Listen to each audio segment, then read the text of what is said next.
What's going on, everyone? Welcome back to the Pulse, episode number 28. If you are new to the show, Derek and I help run the Armwrestling Reddit page, which is basically a giant community forum where you can post whatever you want, and the community will ruthlessly either upvote it or downvote it. And we're going to start, keyword ruthlessly, we're going to start by going over the most upvoted posts for the day, see what the community is talking about, what are the hot topics, and then halfway through the show, we're going to switch it up and get into some training questions, some not so upvoted submissions from the users, where we will all become better arm wrestlers for it. I am one of your hosts, Ryan Turner, and joining me is the local amateur but on the rise, Derek Smith. Derek, how are you, man? I am excited for this week's version of the Pulse. We got some awesome stuff to get into, awesome Reddit stuff. I don't know if you saw, but Sandra Settis also did an episode where he was going over Reddit. Did he? All right. Well, what's his username so we can ban him real quick? No, actually, people are saying we should have him on the show. We should have Sandra on the show. Also, if you guys are new to the show, so you guys know we don't interact too much with the chat as much unless there's like some kind of super chat or something. We're pretty much going to stay on topic with the Reddit. So it's not we hate y'all. We're not trying to avoid you guys, but yeah, we're trying to stay on topic here a little bit so we can get through as many of these posts as we can. With that said, we have a running challenge here. Is the most upvoted post for the week going to be Devon related? He probably has a 90% success rate, but he's been falling off recently. Yeah. So the most upvoted post for what is now, I believe, the largest arm wrestling community on the internet, perhaps, is not Devon related. We have some ref hate. So what a lovely way to start off the show. It's posted by user Ray Trani, and the title is, "Why is this guy still allowed to ref? He's clearly biased. Derek, why can't we get a single East versus West where there's no controversy? What is going on? Do they just need it? Are they just thirsty for the drama?" Yes. Obviously, the community is thirsty for the drama. But one thing people have to remember is that like the rule sets are loose compared to like WAF and PAL. Like they're trying to do this for entertainment value, right? So the matches don't stop is the goal, right? And so because of that, it leaves a foul up to interpretation. So this ref might consider a bobble this next ref might consider a bobble this, or you know what I mean? So it kind of leaves it up to opinions. And now there's supposed to be guidelines for it, but in that moment, it's hard to stick to it, especially. Now, as a competitor at East vs. West, I have not felt that there was biases. As I felt like I've got screwed on calls, of course, but I didn't feel like they were unfairly screwing me any more than they're unfairly screwing anybody else. So yes, do refs make mistakes? Of course, but I don't think there's this conspiracy like some people think they're screwing Western polars or Eastern polars specifically. Like I don't see it, but I don't know if you have time to make a video or something. I guess go ahead, do your thing. Yeah. So here's the video in question. So Paul in. Yeah, so that was bad. I will say that was pretty bad. So this is Paul Lynn on the left, pinning Sasha for like 5-6 seconds here. So you can see what does Paul scream? What's that? What does Paul scream? He stands up and screams something. Oh, is he screaming that's a pin? He's been pinned for 5 minutes. So yeah, he's pinned. He's still pinned. His whole hand is underneath the pad. And that's a lot of unnecessary energy spent by Paul. Like, that didn't need to be spent. Yeah, that's probably the reason. I understand his frustration. He was considered a pretty big underdog in this match, and here he is winning and not being allowed to win. So that is fair. This next one we have. It's later in this. This is Hutchings and Ungarbayev, and he's slapping Todd's wrist. And so Todd's wrist is kicked backwards. Like he is pretty top rolled here. And the ref is telling him to kick it back more. And this is East versus West 10. And one thing to note is the first one was East versus West 7. Here we're at East versus West 10. This guy refs a lot. He refs a whole lot, and mistakes are going to be made. So we got to give a little bit of leeway here. Nobody's perfect. And so if in 10 of these events we can find 2 instances where he made some mistakes, that's somewhat forgivable. If it becomes a pattern, if we can get more evidence like this, then maybe it's worth looking into. But I mean, these people they're so spoiled for missing the WAL days because holy cow, there were basically no rules. That was the Wild West of arm wrestling. But yes. Yeah. Yeah, sorry, I was sharing this everywhere. I'm sorry, I was being a little quiet. I was sharing it on Reddit. No, you're good, man. So Do we have those people in are the comments? definitely bad calls. Oh, okay. I was like, the comment section was not moving for me. Sorry, my bad. Keep going. Yeah, and that's the whole video. So it's these two instances, and this one is, if there's one that's a little suspicious, it's this one because the ref was clearly staring at the pin. But I remember one time in a pre-show meeting for WAL, the refs were saying you can't just get the wrist below or touch the pad. You need to bury that thing. And maybe that's what they told the refs here. If it's not buried, we're not going to count it as a pin. Again, that's a decision they're making for viewership value. But yeah, But then at the same time, I mean, like I said, I don't think they're biased. But at the same time, I got called losses where I slipped like 4 inches above the pad. I remember that. Whether they even thought it was a pin, it was definitely not buried. That's for sure. You know what I mean? So yeah. So yeah, sometimes there's inconsistencies, but that's to be expected with loose rule sets. So right, maybe it's not time to get the pitchforks yet, but definitely need to keep an eye on things. It helps that we now have some refs from the West going over. So all right, let's move on to our next post here, and it's by user Brad Profrags, and he says, "Why is Dennis putting his hand on the pin pad during the match? Is he stupid?" Do you have an answer for this?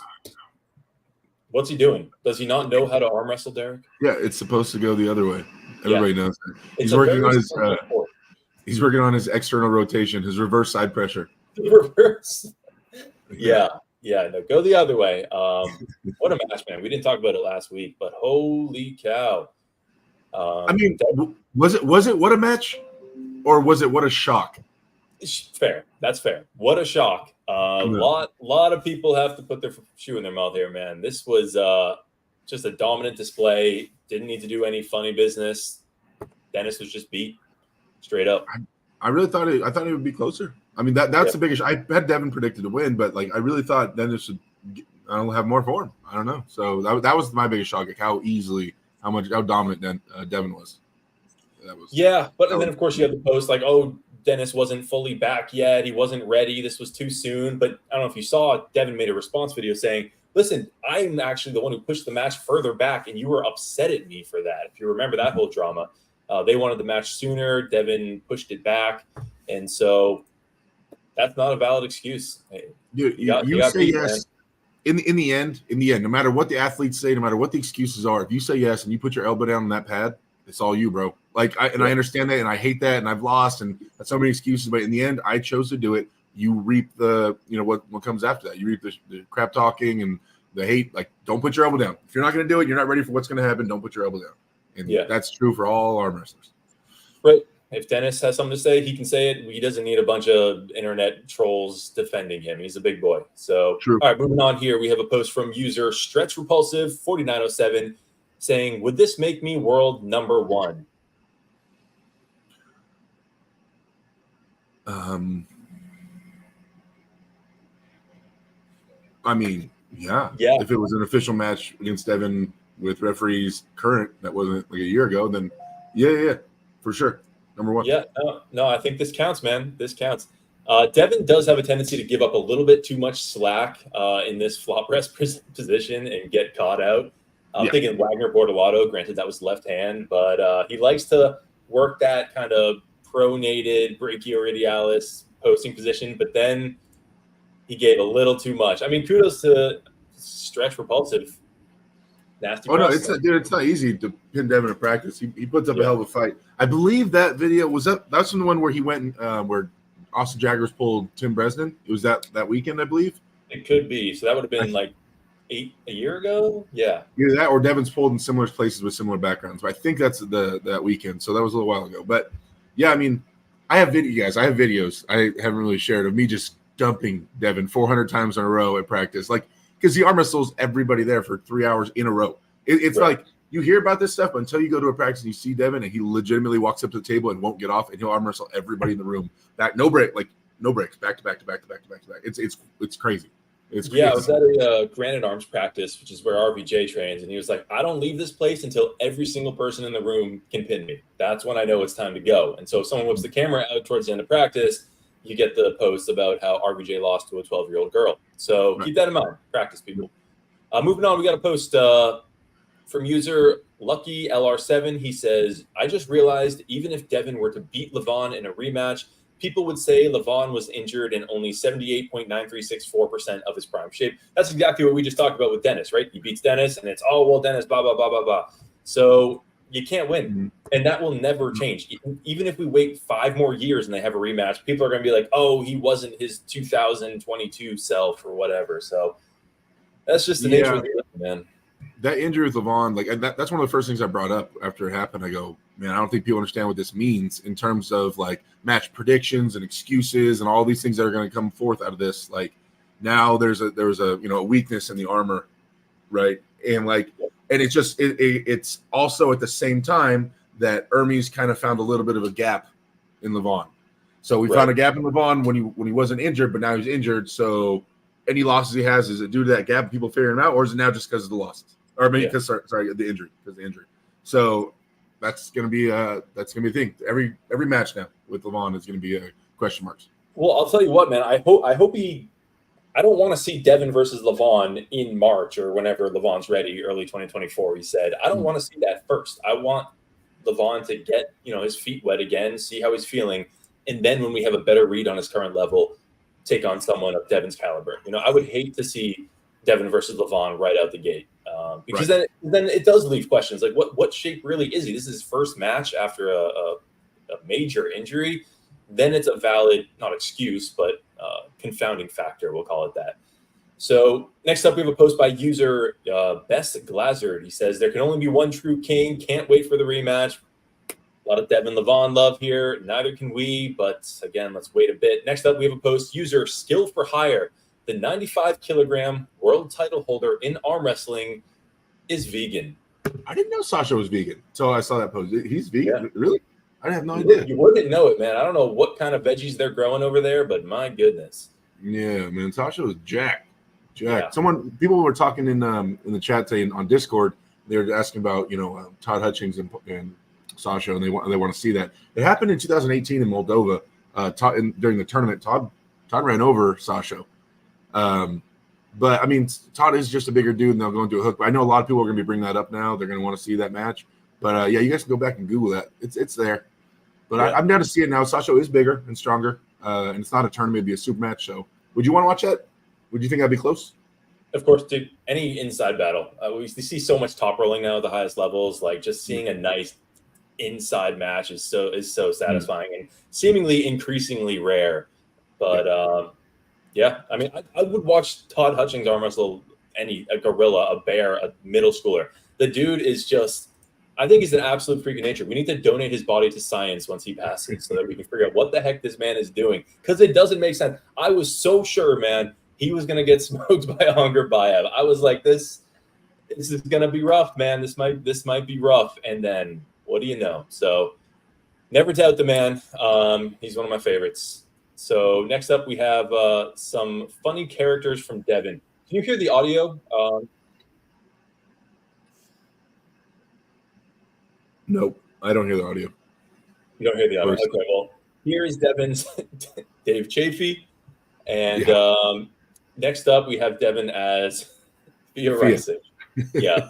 I mean, he doesn't look like her, but kind of looks like her. You know what I mean? Like in a sense, like that's pretty funny. Yeah, I wish the audio was coming through because he does the accent and everything. It's not bad. It's not bad. It's not great. It's like when your grandpa or something like learns how to work a phone. Like Devon's realizing you can put these things on. He's just going crazy all over the internet now with it. He just learned a new trick. His Instagram stories are a trip. Yeah. The Chafee, I don't know what filter this is, but that is a Dave Chafee filter. So well done there. Next up, we have some more artwork by our resident caricature artist. User Arm Wrestling is Fun. He did a Vitaly Lalatin caricature, and that's not really even a caricature. That's kind of just Vitaly. You know what I mean? It's pretty good, man. It is. Yeah. We're entering the hyper-realism arc of Arm Wrestling is Fun's art career. So well done, man. Seriously, that is really good. So we have a video posted by user Leonardo, just Devon addressing the Euro haters, basically saying Europeans are no longer the kings and stop making excuses for Dennis. We kind of already talked about that. Yep. which is sure to rustle some feathers. This is why Devon has so many vitriolic haters, man. It's stuff like this, but he knows what he's doing, man. It drives those pay-per-view numbers up. So, all right, next up, how has this not been taken down? Yeah, did you see this? This is by user Opposite Passage. It's a YouTube channel called Trends React posted the match footage, and it got 500,000 views, more than that, in fact, before they actually took it down, whereas Engin's official post only got 364,000 views. And he stole the thumbnail too, the exact thumbnail? They straight up, yeah, they ripped the thumbnail. You can even see it's like lower quality. They just like screenshotted it. And it's the same video, 35 minutes, 32 seconds. And it outperformed the official video. So I don't know what happened here, but it's a scary world on the digital landscape, man. Your stuff will get stolen. Engin cannot be happy about that. I can't wait. I guarantee there's some post somewhere like, who cares? It's helping the sport. It's out there. Like as if Engin putting on, raising $150,000 to put on East vs. West. He shouldn't. None of that should come back. It should all just be donated to the sport. He doesn't deserve any of it. It's just better for the sport. Like, it's dumb, man. Like, how is he going to continue hosting these badass events if like at least the funds that he should be getting from his channel, from his event he's throwing, he's not even getting those funds. Like, I understand the argument with the live commentary thing, but that's actually totally different than this. You know what I mean? So this is just like, I don't know, man. So many people are always looking for a free way to watch this stuff. Yeah. 1 million views on a 35-minute video is significant revenue on YouTube just from the ad revenue alone, not to mention the subscribers that are going to be lost and et cetera. So, yeah, not cool, but they're out there. Protect your stuff. So, all right, moving on here. I will say kudos to Engin. He's releasing the match footage like the next day now. Remember, it used to be like 2 weeks, and I think it's a very wise decision to do so because people are going to find it, man. Like on that channel, people are going to watch it either way. It's going to be shared in backwater Discord channels. Not our Discord, of course, but other less savory Discords. So it's smart to just get it out there and be ahead of it. So next up, we have a post by user Armwrestling is Fun. It is Ivan Matoshenko's flash pin and in slow motion because it needed to be slowed down. Look at this, man. Camille never had a shot. Oh, my God. I just, just internal rotation because the beginning of any press move, you have to come forward. And Lavon was just waiting for him to come forward so he could go backwards and just eat up any kind of forward movement. And, dude, I can't. How'd that even feel to Camille? Do you think he even know he got pinned? Like at first? I mean, this is like probably a millisecond after the start. Like Camille has no chance to get behind his arm. It's like, it almost looks like schoolyard arm wrestling. It looks like Ivan's just kind of going to the side, man. And smiling as he does it. But scary dude. Yeah. It's a bad time to be a presser right now. I'll tell you what, man. Oh, yeah. Well, I mean, Camille's him and Jerry are kind of the only ones, Yeah. So, and he's coming up. He does have a bigger frame than Jerry. I think he's younger.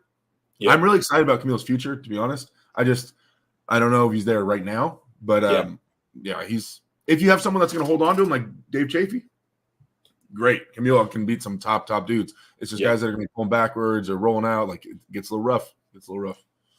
Sure is, man. Yeah, I think he won the East vs. West qualifying system and got in. So he's the real deal. But next up, we have a post by user Martino Doni, and he says, Georgie Svetkov surprised me just right after his match with Devon at the end of the event. I asked Georgie, how do you think to beat Devon without a press? He was 100% sure about being able to just top roll Devon 6 times to the pad. I thought that he was so eager to obtain that match because maybe he worked on a press transition, but he doesn't really plan to just go for the Lavon route. I think it's a bit stupid since Lavon is most likely the only one who can do that. So can Georgie top roll Devon? How do you see this going? It's coming up. I mean, I don't really see it. Okay, Georgie doesn't really get hooked. He says he hasn't been hooked right-handed and he doesn't remember or like ever or something like that. And not that I think Devon's going to sing in the hook, well, at least not early rounds. But it's not just beating Devon's cup. You have to beat his riser as well, right? And I do think if Devon starts vertical, his rising ability will, I think he's longer arm than Georgie. Does he? Longer forearm than Georgie. But he fights with it. That's the thing. It's not about just rising. It's about that Devon's whole fight is through rising. Like it all leads through there. So even if he loses his cup a little bit, he will still stay risen and he'll start rolling out. He'll start rolling out like this, And Right. and then if it becomes an endurance battle, although I know their match at Arm Wars, the Devon's endurance didn't look amazing. But I think it's gonna be a little different right-handed because didn't Devon just pull East versus West like the weekend before? Yeah, so, he flew from Istanbul to England. Yeah, so I think Devon should be able to take this. But I do understand Georgie thinking there's a lane there. It's just at some point he's going to have to beat Devon's hand, and that's where I think it's going to get sticky, and then it'll open up to Devon's transitions to other moves, especially if he's not willing to press. So that makes it pretty rough. Yeah, I mean, the arm wrestling math I'm doing here is Devon beat Georgie left-handed. Devon's right hand is significantly better. Is Georgie's right hand significantly better? I'm not 100% clear on the divide there. I want to say he said they're pretty similar. And if that's true, then this should be a pretty easy day for Devon, I would imagine. But I guess we're going to find out. What is it, December 9th? I like Georgie, to be fair. Like I like Georgie's style. I think Georgie's a badass. I had Georgie picked to beat Zaur, and it came true. Like, I am a Georgie fan. I think Georgie's awesome. Dude, he's the nicest man. Like we hung out a bit at East vs. West 8. He is just always down to chat. He's always got a smile on his face. He's a great sport when it comes to trash talking. He'll dish it. He'll receive it. He crushes lemons. If you haven't seen that yet, he will eat like a whole lemon. The dude's one of a kind, man. They build him different over in Bulgaria. I'll tell you what, dude. So, all right. So here's a Sasha appreciation thread. He pulled John after having a death war on the left hand. So yeah, basically just saying, congratulations, Sasha. He's a freak. And yeah, I mean, what more is there to say? Love to see it. We have another post from user This Worldliness promoting. This is from Hunster's Artwork. One of the best posters we have for this was Devon versus Lavon the first time, but everyone's assuming this is just going to be the first match back, man. It's time. Is that our, like, has Lavon said he wants to pull Devon? I feel like I must be out of the loop here, but I feel like it's too early to book this. I don't want to see that. I want to see Lavon versus, I don't even know, man, like a Jerry or even a Georgie, just to let him get his swagger back before going. Do you think? Okay, Devon's last couple wins have been pretty dominant, right? Win over Hermes was, I think, more of a mental game than anything, but still super dominant, and then destroyed Dennis Plankoff. Do you think? So say this match. Okay, not even talking about Lavon's shape. Just, do you think Devon is going to be stronger at this? I think he wants to stay around this weight. I don't think he's trying to get up to like 300 pounds again. I don't think he's trying to get that massive. How do you think? Do you think he's going to do a lot better than last time? Say it was same Lavon from last time. Do you think this Devon does a lot better, lighter, but he's looking dominant? Do you think he's going to do better? 100%. 100%. The Devon we saw was just kind of committed to that outside stop at a King's move. And then once his bicep blew, then he tried to switch it up. But the Devon we're seeing now is super confident winning center, right? He's no longer committing to an outside move, hoping to get a stop. He's trying to make the other person figure him out. So I think his confidence is through the roof. His strength is through the roof, objectively looking at the numbers. He's saying he's stronger than he's ever been. He thinks the whole stem cell thing has completely revitalized him. Maybe that's true. Maybe it's not. Either way, the placebo effect of thinking that way is going to help him a ton. Dude, I do not count him out. He just may be the best arm wrestler, even with a healthy Lavon, even with Lavon at that 2022, 2021 level. You're a believer. I am, dude. And it's been proven right, man. I think we are seeing peak Devon right now. So, but what do you think?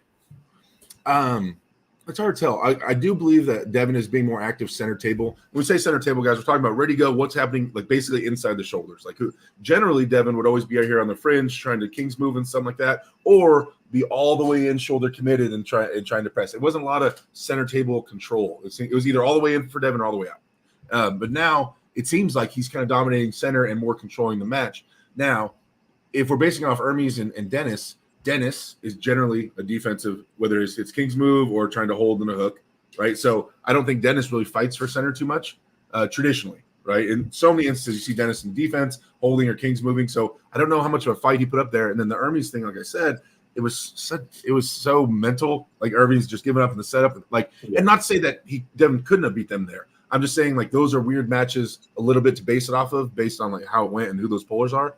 That I would like to see Devon against somebody that will fight center. Even if it's like a Todd Hutchings, or if it's someone that's going to go into him, I want to see if he's down to go into them as well, and really match them there, or if he'll just default back to a King's move like he was doing before. So like someone higher end that's really based off center table control. I'd like to see him pull someone like that. Yeah, that's I'm reminded of the Prudnick match. I feel like Devon had to resort to a bit more Kings moving there when he maybe didn't want to, because Prudnick can just send it to the side. We saw that with him in one of my favorite matches against Angarbayev back at top 8.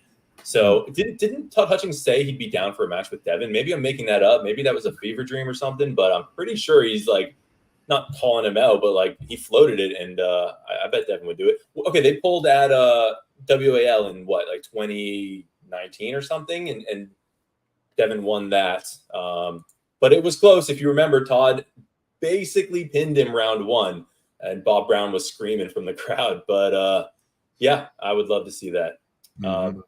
Moving on, we have more Arm Wrestling is Fun artwork. It's Georgie as a lemon. So bet you weren't expecting to see that today, fellow watchers, but here you go. There it is. There it is. Then we have John Brzezinski. I don't know. I don't know.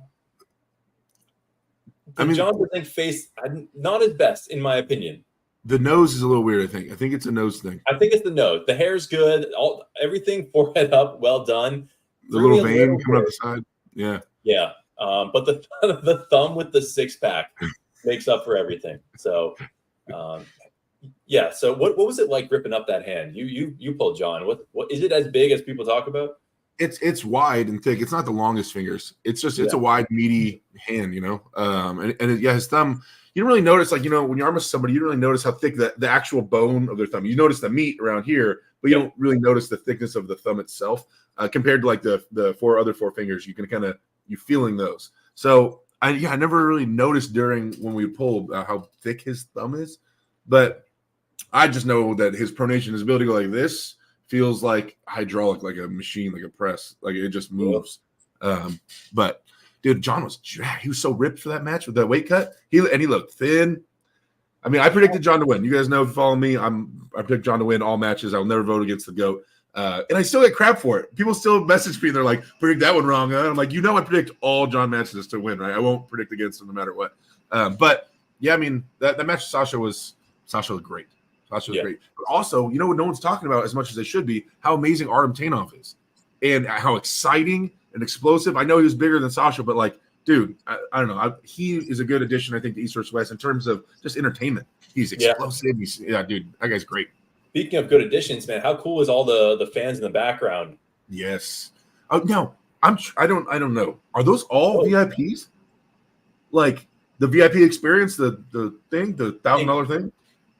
It can't. Well, when I went, there was like 7 or 8. That's what I'm saying. Like there were not that many. Maybe the sport's growing. Maybe it is. But I'm sure the VIPs were there. Was it all VIPs? I hope so, man, because that's freaking awesome. I think they all had the lanyards on. I don't know. That's a trip if it was, man. Yeah, because like I said, every time like you said, every time we've been there, it's like eight people or so, not 40 or whatever that was. Yeah, but I'm sure Inan will keep that. All the feedback has been positive. So good stuff. We got a throwback post from Best Glazard. Do you recognize this man here? That's a kid. He lives down the street. I see him skateboarding in front of my house all the time. Yeah. What a baby. That's a baby Artem, man. My goodness. This must have been, what, 2017? I don't know. Yeah, probably something like that. Yeah. So that's funny, man. That's a throwback. All right, we're getting close to halfway. Maybe we'll get one more. Oh, we got a shout out. Lavon Saganishvili gripping up with Andre Pushkar. For those newer to the sport, if you're only in here the past 4 years or so, go YouTube Andre Pushkar and watch the things this man could do. He's no longer with us. Rest in peace. But his setup is like iconic. Like you could know who he is just from the setup. So pretty cool to see that. Lavon starting to get massive here. So I don't know what year this is, but pretty cool to see. And then one more post from Arm Wrestling is Fun. There we go. So all right, we're about halfway in. What was that?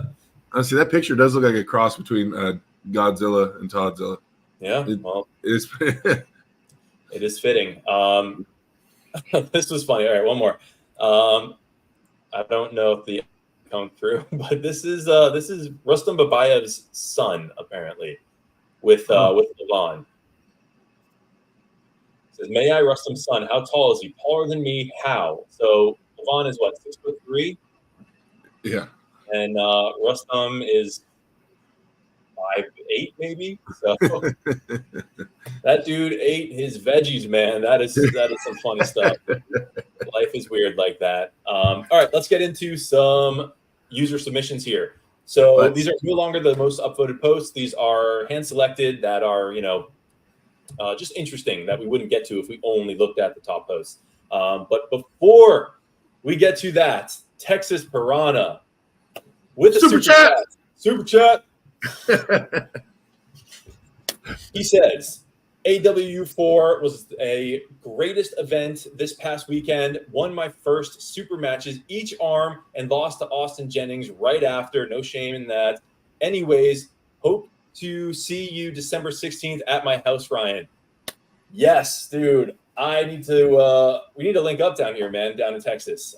First of all, congratulations, man. That's freaking awesome. Because I don't know if you entered the Winter Blast tournament when you came up there.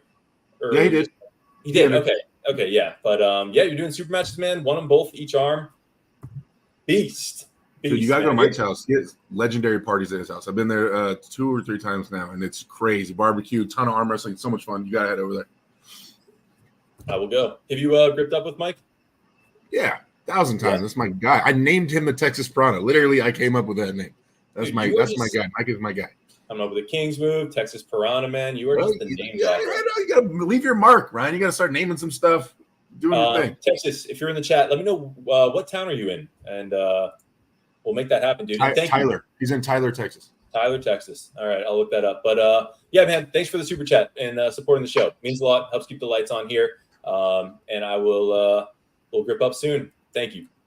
So with that said, let's get to our post here by user Swing Dingaling. And this is important, Derek. This is very important. It's maybe the most important thing we talk about on the show today. So frost up.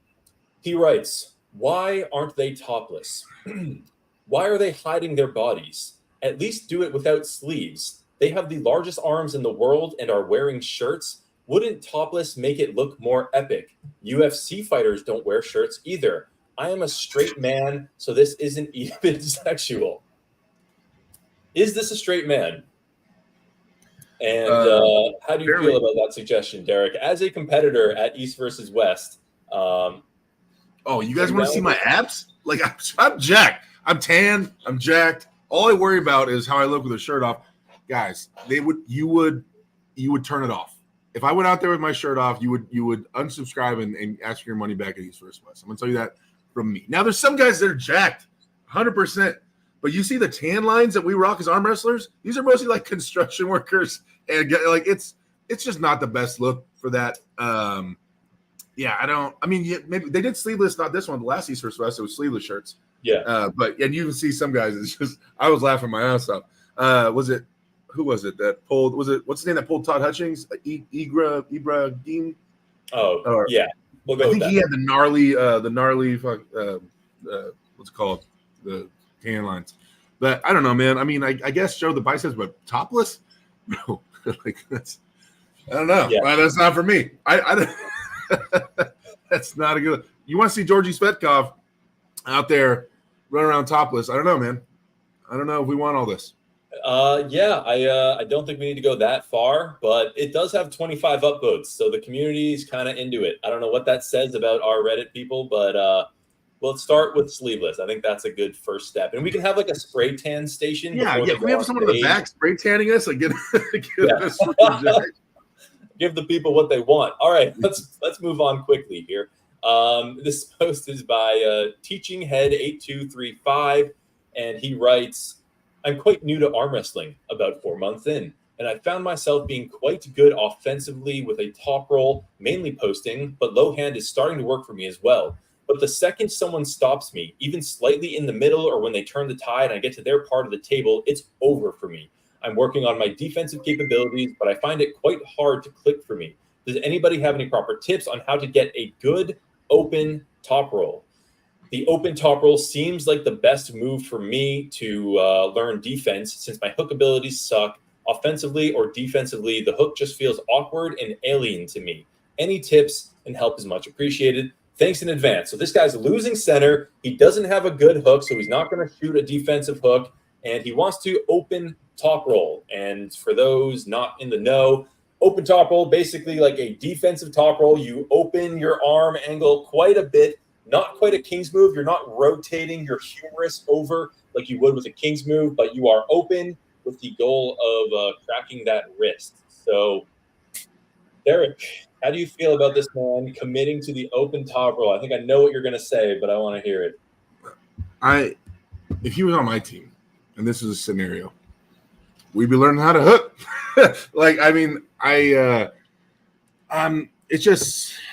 It's so limiting out here. And if it doesn't work, there's not a lot of transitions. It doesn't move into a lot of things, and your arm is extended.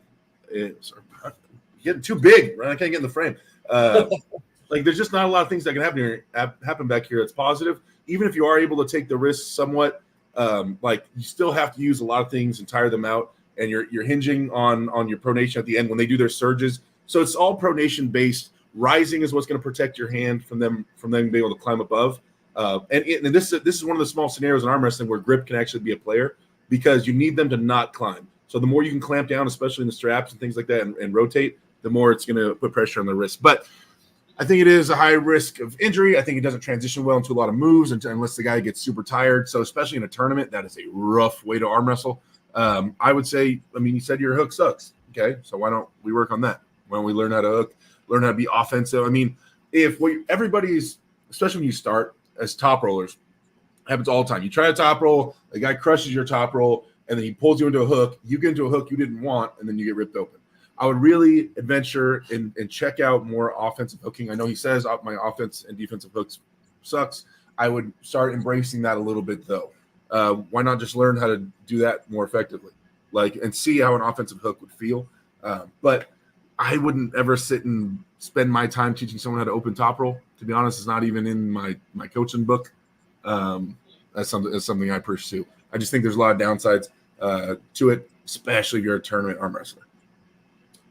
Yeah, so the operant's few words here are, I'm quite new to arm wrestling. So, like Derek was saying, if you're only 4 months into arm wrestling, your body's only starting to adapt. You have a long way to go. You can milk those newbie gains for a long time.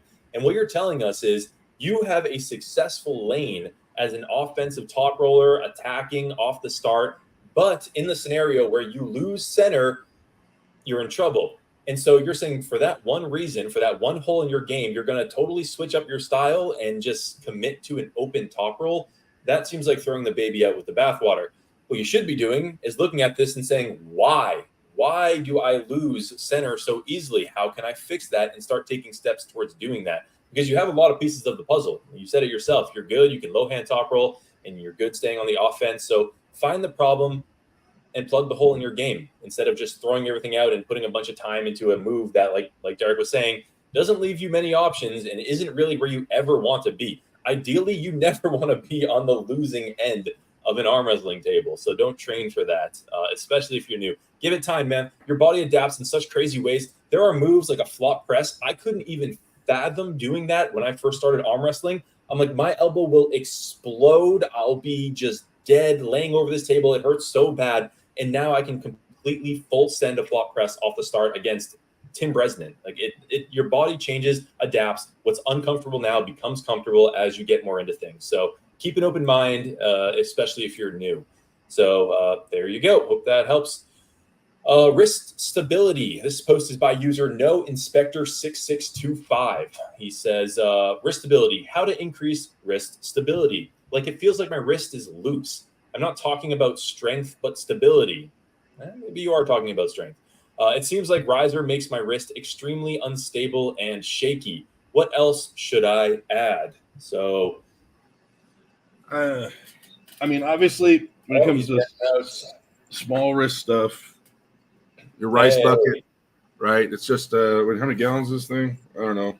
What I'll just say. I went to the horse feed store that was down the street. I live in Southern California, a horse feed store. Anyway, went down there, got a bucket, filled it up with rice, hand the rice, circular motions, pronate, supinate, move the thumb, drive the thumb in, pull the thumb out, rise, sink, all the wrist movements in there for minutes at a time. You can put your TV on, sit in front of it, just hand in the rice bucket and switch until it gets so pumped up you can't move it. Switch hands, can't move it. Switch hands, over, rinse and repeat. It's obviously really like low weight, low resistance, things like that, but it's constant resistance in all angles. So I think it's really good for the wrist for recovery and for wrist stability. Now, there's also, the wrist balls. Those are okay, but they've been like linked to getting what's it called, arthritis or something in the joints. I guess they said something like that. So I don't know how true that is, but I've messed with those wrist ball or arm hand ball things. Those are okay. They tend to get a pump all in all the wrist muscles around. But yeah, stuff like that. I would say like low weight, constant resistance work until your wrist solidifies. It's going to protect itself, right? Eventually. So that's my best advice. Yeah, I think that's good. I would throw in terms of actionable exercises here, high cup multi-spinner, low cup multi-spinner. Those feel very unstable. And if it feels unstable, well, one of the problems that you may be having is you're training at too high of an RPE, a rating of perceived exertion, which is, you just think scale from 1 to 10, how hard is this? If you're training so much that your wrist is shaky and unstable, you're not going to be able to properly get that stability. You're training over your max. If you want to get a heavy bench press, the best thing to do isn't to just put on 10 pounds above your 1 rep max and just constantly struggle. That's not the best way to do it. You want a working weight. So maybe just drop the weight, man. Do some unstable exercises, use bands, do rice bucket, but do it in a way that feels stable and work your way up. If your wrist is shaking and going crazy, that's not what you want. Slow it down and do less stable exercises. So there you go. Next up, we have the definitive poll for Devon versus Lavon rematch. Just wanted to throw this in. So let's see what Reddit has to say for this rematch. 365 votes, a decent sample size here. We have 94 votes. Lavon crushes Devon, 6-0. We have 19 votes. Devon crushes Lavon, 6-0. 111 votes. Lavon wins, but Devon gets multiple stops, similar to Hermes. And the winner is, at 113 votes, Devon loses a round or two, but eventually bleeds Lavon to win in a match. And then match won't happen. So the people have spoken slightly. It is a. Where would you have voted? Did you vote? What did you vote on? This one's dark blue. I guess this is what I put it on. Devon loses a round or two, but eventually bleeds Lavon to win. I think that's reasonable. I think the right answer won here. What would you put? I mean, as of right now, I'm not like Devon's doing great. It's still the difference in power when they arm wrestled was still pretty extensive, and Devon had a lot of ground to catch up. Beating the people he's beaten since Lavon doesn't prove to me, and Devon's my homeboy. I'm a Devon fan. He's my favorite arm wrestler. It doesn't prove to me though that I think he's ready to beat Lavon right now. Maybe, but that hasn't convinced me. The matches haven't convinced me that he's ready to beat that Lavon, that healthy, fresh Lavon. So assuming that's the Lavon he's going to face, I want to see a little bit more. But so I'd still have Lavon right now. To me, I still have Lavon as the favorite, and I would say I have him as the 60-40 favorite over Devon in my mind right now. So I just remembered something. Do you remember Lavon came to Florida to get stem cell treatment, and they were all hanging out and arm wrestling down there? I think it might have been during one of our live streams, actually. And Lavon was destroying Devon left-handed. It was left-handed, but it was not very close. So I just remembered that. And that's Lavon pretty out of practice and Devon pretty in practice. So might need to adjust my vote here. So we'll see, though. I'm sure it's going to happen. Okay, next up, Derek. You saw my vote. I saw you commented here. Why are there no current USA super heavyweights on par with Devon, Hermes, and Gennady? Oh, Ryan froze. USA, Wait. There aren't at least a half guys that can. Yo. Oh, you froze for a minute. Oh, or did I freeze? Are we good? I think I did. My screen flickered. But anyway, so basically, USA is humongous. Why don't we dominate more than we do? And I don't think, honestly, if anything, it's the opposite. I think the super heavyweights perform the best of the USA. It's the lighter weight classes that perhaps we're lacking in. So what is it? What's going on? What do we need to change in the USA, Derek? Well, obviously there's a mixture of things. One, the sport is still a niche sport. It's not super famous. So yeah, we're not getting, Shaquille O'Neal when he grows up isn't wanting to be an arm wrestler, right? There's other sports that they're pursuing. So there are beasts. Brian Shaw, once again, strong. There's other sports, these monsters these freaks are getting into. Right now, the future, like I've said 1,000 times, the future of the super heavyweight category in general is going to be guys my size, Alex Kudecha, Vitali. It's going to be Rivazes. It's going to be guys like that. That has to be the future. As the sport gets bigger, you get more and more guys like that from our country and from other countries as well. So it's going to keep moving that way. It's just the sport, especially here, is not generally viewed as a professional sport. It's viewed as a hobby still. And so to get someone to talk someone into, instead of pursuing NFL or the NBA, some giant dude, tell them to become an arm wrestler where there's not much money involved as of right now, like that's a hard sell. Guys that are my size generally pursue other sports. And if they're that big, the guys you're looking at, then they have a good chance of making it into the NFL or something like that, right? So a lot of times they pursue those other things. That's why you're not getting a lot of younger giant dudes. Now there are some badasses up and coming. I could name a bunch of them, but it takes time as well, right? They still have to learn how to get as strong as they look. and it takes a while, man. But there's definitely some promising talent coming up in the sport that I'm keeping eyes on at all times, who are knocking on doors.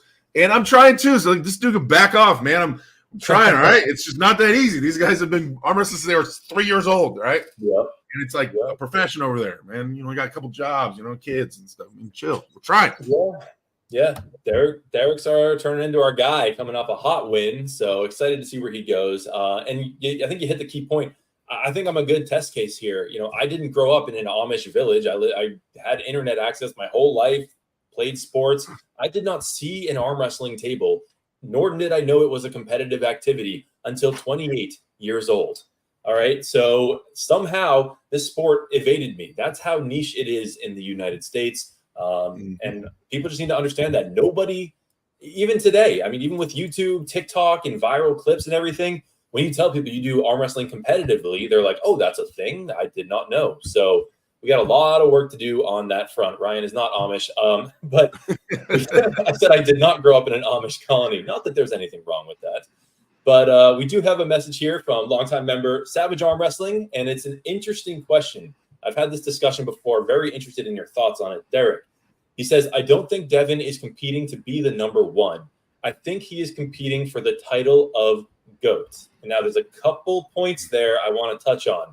And the first is, is that true? And second, can Devon even be the GOAT, being that he's 6'5" and an arm, is it kind of a massive dude? I think part of the reason everyone says John is the GOAT is because he just looks like a normal dude. Like I always say, if you stood behind him in line at Starbucks, you would never be like, this guy is an unbelievable arm wrestler. It's just not what you're thinking. And I think that's part of it. So it's not really fair to the bigger guys saying you don't even have a chance to be the GOAT because you're not small. But can John ever be dethroned by someone who is a natural? Whoa. Ryan, you froze again on my screen. Oh, God. Wait, am I freezing or is Ryan freezing? Guys, someone in the chat, let me know. Am I freezing or is Ryan freezing? Wait. Yeah. Me, you froze again. You froze again. Wait. I don't know if I'm freezing or you're freezing because from my screen, you're freezing. No, I have a little Wi-Fi connector icon on StreamYard, so it's definitely me, but I think we're good now. So the GOAT discussion is, it's going to be like the NBA. It's going to be like Michael Jordan is known as the GOAT, and then there's going to be a bunch of comparisons, right? I don't think anybody, including John, and I'm a huge fan, including John, I don't think John could do what he did right now, right? If he was born and he's, I think that the competitive scene mixed with the general arm wrestling knowledge, mixed with all the people that have got into it, I think the sport, even though it's not mainstream at all, is still a lot bigger than it was. I feel like people are taking it more serious. I feel like it is at a higher level. So for what he did, especially at his size, amazing, insane, right? That many years just to win every event he went to and be the man. Devon has done so much for the sport. Devon has grown the sport more than John Brzezinski has, undoubtedly, right? So there's a lot of things in terms of importance to the sport. If people talk about the Mount Rushmore of arm wrestling, I would have Devon on there as well as John. But it's going to be like, kind of, what do you consider the GOAT? Like, if Devon is, a bigger guy and he's arm wrestling, gets these elite super heavyweights who are absolutely insanely geared out of their minds, probably. And it's just different. So it's going to be a debate forever. And I understand the points on each one of those guys and how important they are to the sport. And in terms of the GOAT, like, how do you define what the GOAT is? I'll stick with John. I mean, it's just, it's done, or it's not done. He's still arm wrestling, but I mean, like what he's done is cemented in there. That's amazing. I don't think that will ever be recreated. How dominant he was in his time, ever. I don't think it's possible to recreate it. Right? Like I just said 2 minutes ago. I think the days of smaller guys that running the super heavyweights is over. I really, as more guys my size getting more into it, you're not going to have a John Brzezinski go in there and just run the super heavyweights. It's just, I don't think it's going to happen. So I don't think it'll ever be recreated. I don't know, just my opinion. So I think that's going to be this golden legacy that I don't think it ever be tarnished. Kind of like Michael Jordan, like who knows? But I think he'll always be seen as the GOAT. But there's like different ways to be important to the sport. Devon is, irreplaceable for what he's done and how much he's grown the sport and put himself out there and things he's accomplished. So GOATs in different ways. I don't know how else you'd word it's weird to me. It's a weird discussion, kind of, in my opinion. Yeah, no, you nailed it. I mean, the only one that maybe comes to mind is like a Bacho, because he's young enough to do like the insane things and have the longevity that John Brzezinski has. But it's so many things have to go right, and then you have to still be beating elite guys like Zurab in your late 50s. It just doesn't seem possible. And Devon, can he now become the GOAT? Let's say he just goes on a tear and doesn't lose a single round for the next, 10 years. Would that give him GOAThood? I don't know that he can do it because of John. I don't know. It's so tough to say because John has the disadvantage of not being 6'5". How do you factor that in? I'm not sure, but interesting question. And thank you so much, Savage, for the post. Or right. Devon has the disadvantage of not being 6 foot or whatever John is. You know what I mean? It's like kind of in terms of like if he did these same things but at John's height or size, then like maybe he would be considered the or more in contention for it. Right? Exactly. It would be more impressive everything he does, which is the factor in being called the GOAT. So I think you usually have a good answer for this. What exactly does the strap do, Derek? So this is user XY. He says, I have some arm wrestling experience, but nothing crazy. Recently, someone asked me why there's a massive difference with or without the strap. So I read this. Basically, they're pretty close outside the strap, but inside the strap, he has no problem with him. And he said all this really does is just prevent you from slipping. But is that correct? What else does the strap do? Why do they say the stronger person wins in the strap? I've seen scenarios where one guy will dominate his opponent outside of the strap, but once the strap is on, it becomes the complete opposite. Why is this? But before you answer, I do want to add one kind of pet peeve. People say the stronger guy wins in a strap, and that's not painting an accurate picture. The guy perhaps with the stronger arm or side pressure would win, but if your hand is getting dominated, like that is strength. The hand control game outside of a strap is still strength. So it's not like, the stronger guy, stronger in what way, So we got to fix the verbiage on that a little bit. But tell us, Derek, what does a strap do? Is it the biggest thing that a strap does is it applies a direct link to your lat. That's the biggest game changer, right? Is that the biggest muscle that we have access to on an arm wrestling table. It allows direct link to that and taking your wrist out of the equation. A lot of times your wrist will fail before you have access to your lat, right? But in a strap, you can just kind of row. Now, a lot of times when you start rowing, especially in a strap, or your arm will start opening up as you pull back, but it gives you more direct access to your lat when you want to use it. So that's why when I teach guys strap pulling, like it's coming backwards. This bottom strap, the one I call the horsepower strap, is coming backwards at all times. It is never in a hook, in a top roll. It is never moving forward because if you give up ground on someone and they take it back with their lat, it's so hard to out-row somebody, because it's such a big muscle at play. So I think that, and Devon is also one of the ones that told me this, like that's what it does. It gives you access to your lat. So to not utilize that is inefficient strap pulling. So when people say it's the stronger guy, a strap does, because it connects below your wrist, it does give you more access to the big muscles, right? Bigger shoulders, bigger chest. It gives you access to your bicep, your brachialis, and things like that, because your wrist is a little out of play because it's a rope holding on to you down here, right? So the wrist is still definitely a factor inside strap arm wrestling. It's just there's more of a viable way around it, right? Kind of there's more access to big, strong muscles that can kind of change the game a lot.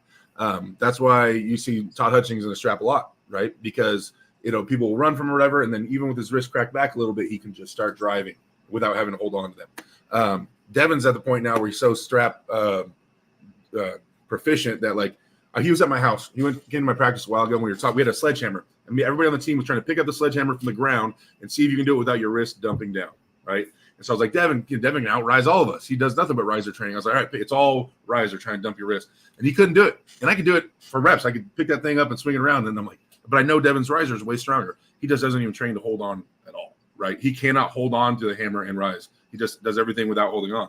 So it was a trip that how proficient he's become in strap pulling. So, but it's just learning how to arm wrestle with a rope that's attached to your lat, and it can change a ton of things. There's a lot of tricks you have to learn. I mean, if you want to, especially as you get to a higher level and everybody starts understanding strap pulling, there's a ton of tricks, and it's a whole kind of different game. It's not a whole different, but it's pretty different, right? Strap pulling and outside strap pulling. So I would say people that are more that have more muscle synergy or muscle coordination of using muscles together at the same time are better at strap pulling, right? Because now you're utilizing your lat and your chest and everything together, rather than people that are more hand dependent and just their arm out there just climb for height and utilize their hand and wrist. The strap gives you access to more stuff. There you go. Yeah. Without the strap, all force has to go through your hand, right? That's the only connection point to your opponent. So that is the bottleneck for many people. When the strap is around your wrist, like Derek said, it's a rope attached to you. So anything your arm does, your opponent is going to feel. You no longer have to go through the hand. So if your hand is weaker, that's why the strap can help a lot of people. All right, we'll get one more here. Which one to go with? How about this? Is this a good exercise for arm wrestling? So this is a bit of a troll post, but there's actually an important question here, believe it or not. So this guy is just going crazy doing this. And this user wants to know if this is good for arm wrestling, user Best Glazer. And so if I can turn this into a more legitimate question, what kind of range are you doing on your pull-ups? I know you said neutral grip pull-ups are perhaps the best exercise to do in arm wrestling. Are you full sending it? Are you going halfway? Do you mix it up? How much range are you doing, Derek? For like warm-ups and stuff, I'll get in full range. Now, I'll add this before people get too excited. I have a weight-assisted pull-up machine in my gym. So for me to get a good pull-up workout, I use that. Now, through only doing weight-assisted pull-ups for years, can now do like 10 full-range neutral grip pull-ups at 350 pounds. But generally, especially when I'm getting ready for a match, I'm doing neutral grip pull-ups. I'm trying to get to a starting position is the goal. So I'm doing about 90, trying to get as high as I can. Is more the working set when I'm putting in heavy reps and trying to really get tight. But yeah, I'll do the full range stuff, trying to get some. I do pull-ups because it is one of the few lifts I do that is a compound lift with a lot of different muscles engaged. So I like to get some full range stuff in there and get everything moving. But really, when I'm trying to get heavy and strong with it, it will be like a 90 to try to get here is what I'm working at. I think I think pull-ups are perfect for strap pulling. I think, like I said, if you're good at compound movements, you're good at utilizing your lat and your body together. People that have done the rings or gymnasts are amazing at arm wrestling. I think that's the highest level people that come into arm wrestling is gymnasts, in my opinion.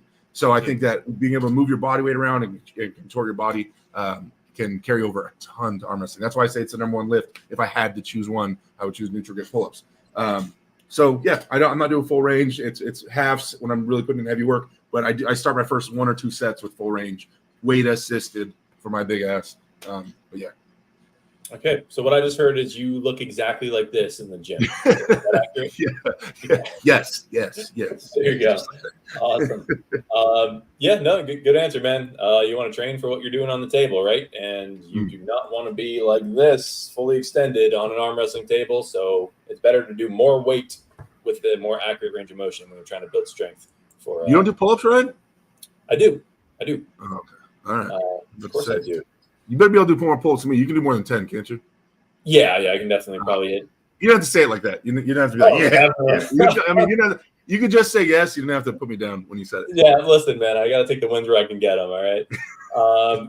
All right, so with that said, we are heading to the end of the show. But before we sign off, guys, thank you for all who super chatted. Thank you to the members of the channel. If you haven't, hit like, hit subscribe, catch more content. Next week will be on Derek's channel, but also Derek has the awswitch.com. You can get some of his merch.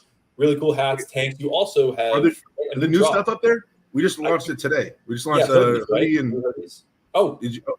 Oh yeah, okay. We got the new hoodie out right there. The new zip up, and then there should be another Alpha Empire shirt that's blue and black with the same logo. That new logo we have came out today. Oh yeah, they're in the middle right there. There's blue and black ones that just dropped today. So she's doing pre-sale. I told her I wanted some blue. Give me some blue shirts. So we have those out for pre-sale right now. So she's trying to get a vibe for how many people are ordering what sizes, and then she'll start putting in heavy orders for those sizes. But yeah, if you guys want to get those, discount code AWDerek, go get yourself some shirts. Yeah, I mean, those just dropped today. I just made posts about it today. So yeah, thank you for sharing it. Yeah, guys, try to like if you're gonna wear a T-shirt, why wear one that's a walking billboard for Nike? Why not wear one that supports the community, especially someone who gives out so much free advice and content like Derek? So you're gonna wear a shirt unless you're that dude who wants to see everyone shirtless. But so you might as well wear one that supports arm wrestling and our buddy Derek. So there you go, theawswitch.com, and this is my channel. Hit like, hit subscribe to catch more content. Next week, Monday, Derek's channel. AW Derek on YouTube or Derek Smith Arm Wrestling. I don't believe there are that many high-level Derek Smith arm wrestlers, so that will probably get you to the right spot. And yeah, any closing words, Derek?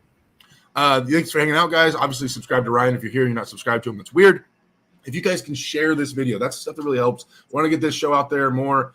We need to be a little more consistent with it sometimes, but also if you guys can share, that helps a ton. But either way, thank you for supporting us. Thank you for watching this and just hanging out with us in the chat. And I'll be live Wednesday on my channel, as always, at 4:30 Pacific Standard Time.